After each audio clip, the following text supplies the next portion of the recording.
வணக்கம் நண்பர்களே. ஒரு கிராமத்தில் ஒரு ஆணும் பெண்ணும் 2 வருஷமாக காதலிக்கிறாங்க. ஒரு நாள் காதலன் எனக்கு டவுனில் வேலை கிடைச்சிடுச்சு, நான் உடனே அங்கே போகணும் அப்படின்னு சொல்லி, நீ என்ன சொல்கிற, நான் போகட்டுமான்னு கேட்குறான். நாம் வாழ காதல் மட்டுமே போதாது, பணம் வேண்டும் என்று விலக்கி கொண்டவள், சரி நீ சென்று வா, ஆனால் உன் குழந்தையை நான் வயிற்றில் சுமக்கிறேன் என்பதை மட்டும் மறந்து விடாதே என்று சொன்னாள். பதறிப்போன காதலன், என்ன சொல்ற, எப்படி என்று கேட்க, ஒரு நாள் அவன் தனிமையில் செய்த தவறை சொல்லி அழுகிறாள். உடனே காதலன் தன் நண்பனின் உதவியால் அவளை அங்கேயே ரகசிய கல்யாணமும் பண்ணிக்கிறான். தன் தாயாரிடம், நான் இவளை காதலித்து திருமணம் செய்து கொண்டேன், இப்ப இவள் மாசமாக இருக்கிறாள், பார்த்து கொள்ளுங்கள் என்று சொல்லிட்டு டவுனுக்கு வேலைக்கு சென்று விடுகிறான். காதலன் பல மாதங்கள் ஓட அவளுடைய வயிறு வளர ஆரம்பித்தது. கணவனின் தாயார் படுத்த படுக்கையிலே இறந்து போய்விடுகிறார். அதற்குள் அவள் பெற்றோர்களுக்கு இந்த விஷயம் தெரிந்து விடுகிறது. அவளை அடித்து துன்புறுத்தி குடும்ப கௌரவத்திற்காக வீட்டை விட்டு விரட்டினார்.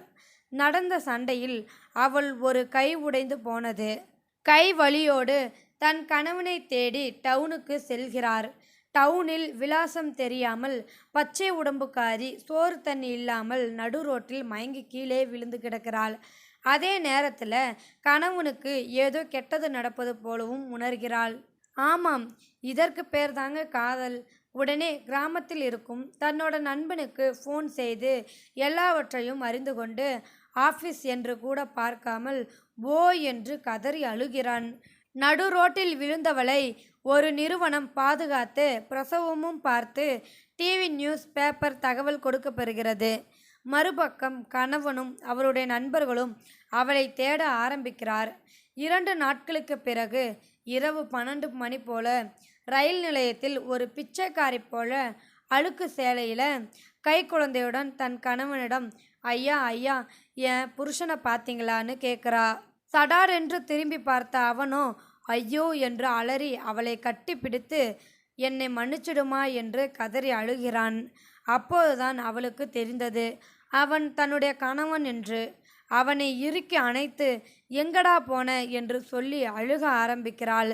சிறிது நேரத்திற்கு பிறகு தன் குழந்தையிடம், இதோ பாரு, உன் அப்பா வந்துட்டாருடா என்று குழந்தையிடம் சொல்ல மறுபடியும் குழந்தையும் மனைவியும் அணைத்து கொண்டு, என்னை மன்னிச்சிடு செல்வங்கள் என்று அழ ஆரம்பிக்கிறான்.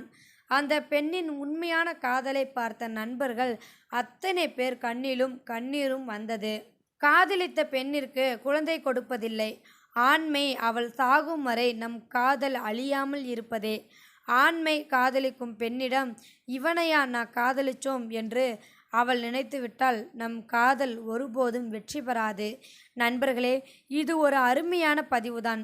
படித்ததிலேயே பிடித்திருந்தது. நிச்சயமா இந்த மாதிரியான சுவாரஸ்யமான காதல் கதைகள் இதுவும் ஒரு உண்மை சம்பவத்தை தழுவியது அப்படின்னு சொல்லியும் சொல்கிறாங்க. இந்த மாதிரியான ரியல் லைஃப்லேயே ஒன்று நடந்திருக்கு அப்படின்னு சொல்லிட்டு இதெல்லாம் நம்ம பார்க்கும்போது நம்ம கண்களில் இருந்தே கண்ணீர் வருது. இதை பற்றி நீங்கள் என்ன நினைக்கிறீங்கன்னு மறக்காமல் கமெண்ட் பாக்ஸில் கமெண்ட் பண்ணுங்கள். இந்த வீடியோ உங்களுக்கு பிடிச்சிருந்தா லைக் பண்ணுங்கள், ஷேர் பண்ணுங்கள், கமெண்ட் பண்ணுங்கள், மறக்காமல் சப்ஸ்கிரைப் பண்ணுங்கள். தேங்க்யூ ஃபார் வாட்சிங்.